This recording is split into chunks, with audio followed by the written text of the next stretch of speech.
welcome to the Voice of the Lord. Our verse for today is in Romans 1, verse 16. I am not ashamed of the gospel, because it is the power of God for the salvation of everyone who believes, first for the Jews, then for the Gentiles. The Apostle Paul was very clear in saying that he was not ashamed in proclaiming the gospel of the Lord Jesus Christ. And he gave us a good reason, friends, because this is the power of God for the salvation of everyone who believes. Yes, friends, whoever will believe will be saved, whether they be Jews or Gentiles. So he was saying that everyone should hear the gospel, and everyone who believes will be saved. But if they don't believe, friends, it's to their loss.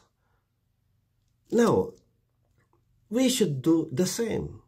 We should not be ashamed of the gospel of Jesus Christ. Let us not be ashamed in sharing that people need to be born again for them to enter the kingdom of God. Because Jesus was very clear. He was saying that unless you are born again, you cannot enter the kingdom of heaven. See, this is the key, friends, for us entering heaven. That is our salvation. But if we refuse, then that will be to our loss. But to them that believe, they will be saved.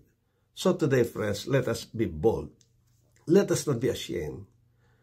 If we have found a cure for cancer, what do you do with it? Should we not boldly proclaim or share the news to others? In fact, we are not just sharing the news to others in an ordinary way. Rather, we are very forceful, saying that this is the cure for your cancer. This is the cure for your sickness. We should be very bold, friends, and pushing them to accept it. Well, same thing. If sin is the sickness of people that will deny them of heaven, are we not to share the gospel that there is forgiveness for sin, that Jesus came to die for our sins, that when he died, he was buried, on the third day he rose again, and he is coming back? Our friends, this is the gospel of the Lord Jesus. And therefore, friends, let us be more forceful in sharing and don't be ashamed. Remember that you are not the gospel. You are not the message. You are just a messenger. If so, then just give the message, deliver the message. It's up to them whether they accept it or not. But we got to do our part. Just like the Apostle Paul, he said that I'm not ashamed, because this is a key to the salvation of those that will believe. But how can they believe if they don't hear the gospel? How can they believe if you don't go and share the message to them? That's why it's really critical, friends, for us to do our part of taking that step of reaching out to people, sharing the message to them. Then they will have that opportunity to make a decision whether to accept it or not, whether to believe or not.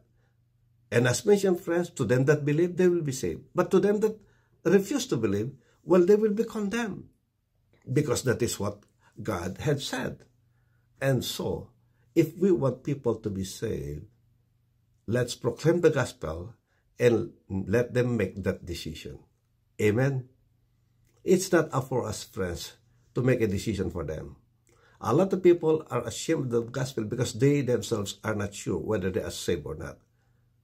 They themselves are not sure of the message of the Lord Jesus. That's why they are ashamed. But if we are so sure, friends, that we are saved, then let's take that bold step of sharing our faith with others. Then they too will be saved if they believe.